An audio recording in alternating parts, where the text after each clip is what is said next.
Sveiki visi! Jūs žiūrite kanalą Vytai ir Vaitai. Šiandien mes kalbėsime apie objektus, kurių informacija gali pasikeisti. Prieš pradedant, prašau paspauskite mygtukus like ir subscribe.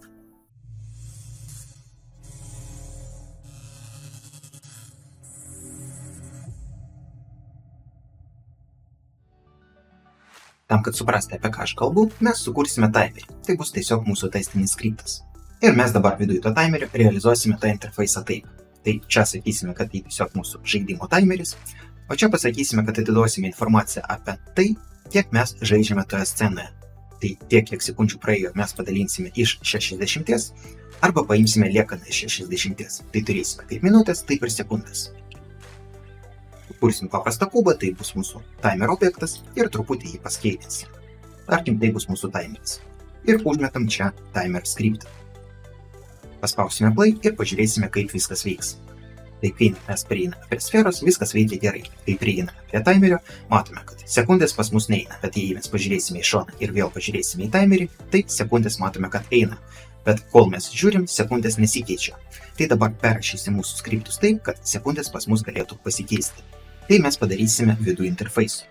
Tai vidų interfeisu mes aprašysime įvykį, naudojant kurį ir sakysime, kad mūsų statas pasikeitė. Ir mes turime į tai atkreipti dėmesį. Tai ir prie timerio turėsime dabar tą įvykį ir aprašyti. Sukursime tą įvykį. Ir tą timerį truputį perrašysim. Sukursime kintamai seconds, naudojant kurį ir žinosime, kiek laiko praėjo. Ir update žiūrėsime. Jeigu laikas nesutampa, tai mes atnaujinsim sekundės ir sakysime, kad statas pasikeitė. Ir čia tada galime skaičiuoti liekanas, o perduoti tiesiog sekundės. Kai pas mus kažkas keičiasi, mes perdam informaciją apie tai. Ir perėjus prie mūsų UI skripto, mes galim truputį pakeisti realizaciją. Mes sukursime metodą showInformation, naudojant kurį ir galėsime parodyti informaciją. Ir viską tiesiog permetam į tą metodą. Tik mums reikės kaišinti mūsų information containerį. Tai ir padarysime. Sakysime, kad jis bus pas mus čia saugomas. Ir kai pas mus ateina naujas information containeris, mes turime atsisakyti nuo seno. Mes sakysime, kad jeigu prieš tai information containeris nebuvo nulas, tai mes atsisakysime nuo šio evento ir nerodysim informacijos apie tą objektą, jeigu jis pasikeis.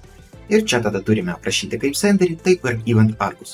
Jie mums čia nereikalingi, tai pagal nutarėjimą galim čia priskirti nullus. Toliau priskiriam naują information, pasirašome ant įvykio jau iš naujo objekto ir rodome pradinę informaciją. O po to, jeigu to objekto statas pasikeis, tas metodas bus vėl iškvestas ir mes vėl parodysim informaciją.